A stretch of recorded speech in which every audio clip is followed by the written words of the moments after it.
Hello guys, medyo makalat 'to siya pero ito yung way paano siya i-connect yung Starlink mo into 12 volts as Starlink converter if gagamitin mo siya sa solar setup like sa island or sa lugar na 'di naabot yung power line ng transmission ng kuryente ninyo.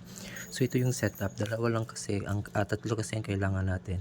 Isa nito isang DC converter into RG45 na gigabit na LAN, isang POA ejector na up to 48 volts, and then sample to, kunyari step up na power converter, input niya 12 volts, then output niya is 48 volts.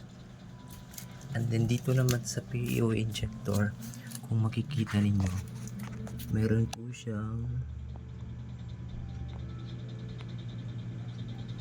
yan, ito yung POA. Yan, dito yan papunta sa DC converter, DC converter, para mabigyan niya ng power yung satellite dish sa taas or yung dish sa taas. Yan.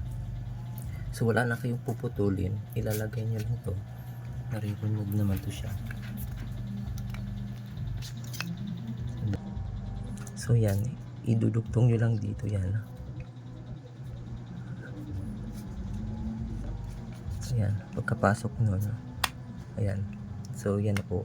So papunta dito sa RG45, then papuntang POA, yan, power over internet.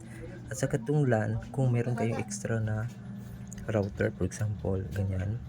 And then yung dalawa nito, 1 and 2 is positive and negative, papunta naman to sa power step up converter na 48 volts ang output. Basta DC input niya is 12 volts kung solar naman yung setup. So ganun lang naman siya.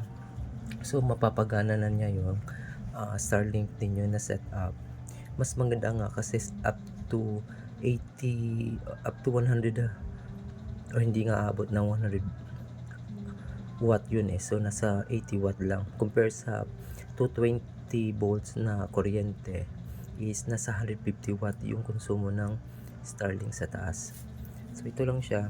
So ma-eliminate na natin yung Starlink na router niya. So diretso na kung meron kay existing na like Microtech, TP-Link, pwede na po siya. Ganyan lang siya setup nito.